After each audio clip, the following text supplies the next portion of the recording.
Welcome sa Dries TV. Kung interesado ka sa ganitong news, huwag kalimutang isubscribe ang ating YouTube channel. Maraming salamat! Welcome back again sa ating YouTube channel mga kakimpaw, and sa update natin ito, ang pag-uusapan natin ay tungkol sa mga importanteng ganap kina Kim and syempre kay Paula Avellino. Pero bago po ang lahat, maraming salamat sa inyong patuloy na pagsuporta at pagsubaybay sa mga daily update natin. Kaya naman bilang pasasalamat, narito po ang isang napili kong komento patungkol ito sa naging previous update. Mula ito kay Ginang Norma Dayag. Sabi niya, Dries TV, let's not anticipate things to happen. But if Paolo will not be the right person to Kimi, well, sorry Paolo, we stick to Kimi anyway. If you make just an alibi to all your moves to Kimi, but in reality it's not true, then God is the ultimate one to rewards what is due. To you, we will no make any false or alarming words towards you, but will be the ultimate one to give what is due to you. We love Kimi so much, and we don't like that Kimi for the third time will be a loss. So, Paolo, your answer to Kim is very indefinite. So, walang patutunguhan yung relasyon nyo. There's ito lang ang analysis ko doon sa sagot ni Paolo. Is he at that moment, si Paolo ba ay nasa presence of mind? Kaya yun ang sagot niya. Kawawa Kimi. Ako na lang Kimers.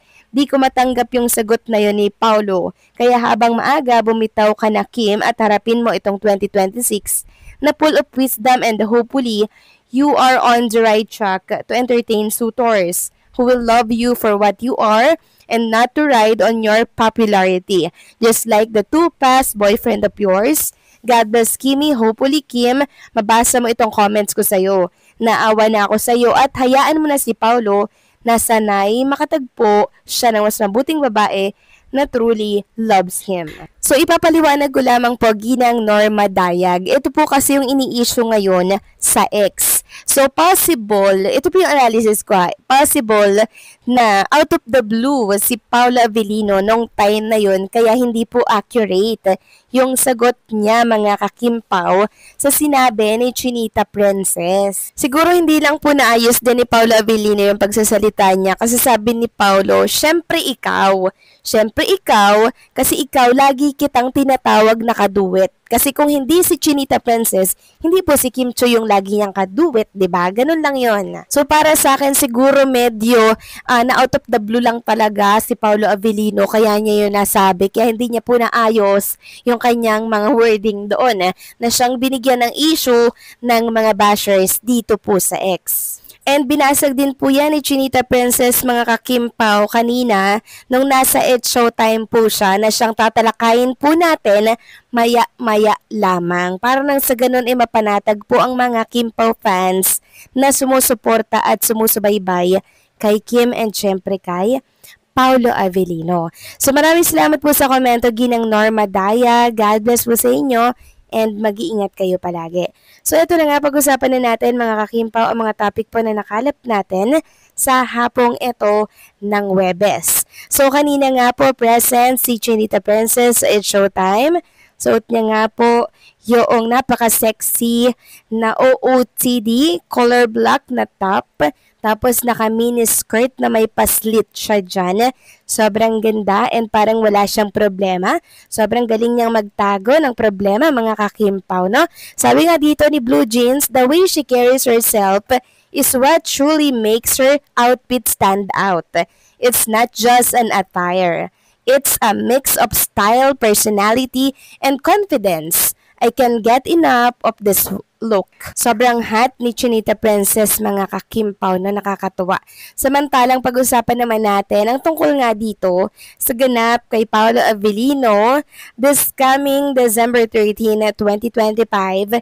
7 p.m. yan, gabi na naman. Dito po yan sa Narbacan Tobacco Farmers Tourism Park and Commercial Complex for the Miss Narbacan 2025 Coronation Night. Imbitado po si Paolo Avellino dyan mga kakimpaw.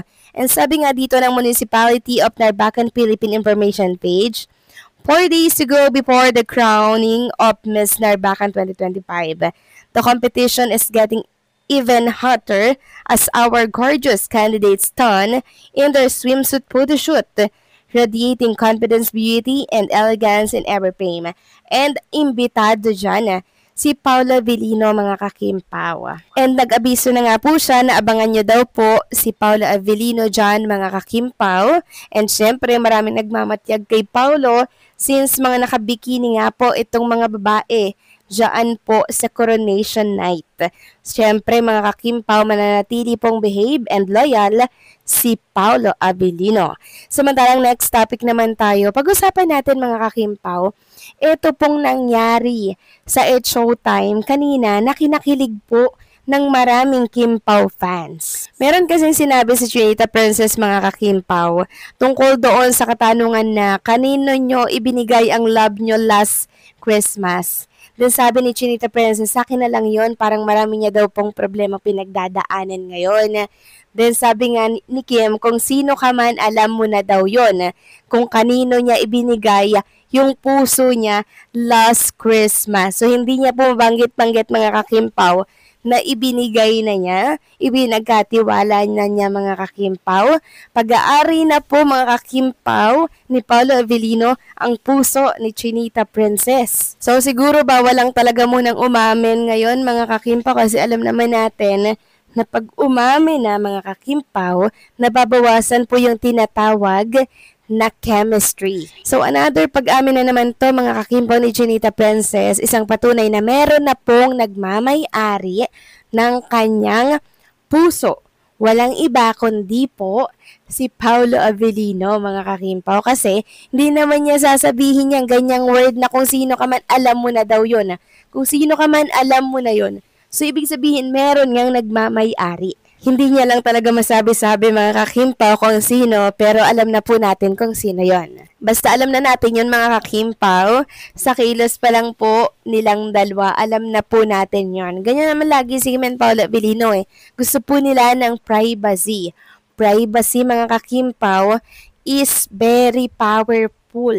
Diba? Isa po kasi yan sa magagamit ng kaaway once na hindi mo pinahalagahan yung privacy. Si Paula Avellino, sobrang ingat po niya na sa privacy to the point na ayaw niya pong ipaalam sa lahat kung anong meron sa kanila. 'Di ba? Gusto niya sila, sarili niya lang. Gusto niya silang dalawa lang po yung nakakaalam. Kasi silang dalawa lang din naman po ang nagkakaintindihan dito. Yung nakikita natin kay Kim and Paula Avellino sa action nila, yun po yung resulta ng pagmamahala nilang dalawa.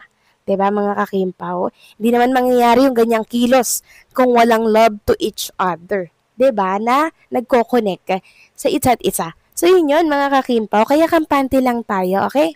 So anong say nyo dito, mga kakimpaw? Please comment down below and don't forget to like, share, comment, and subscribe.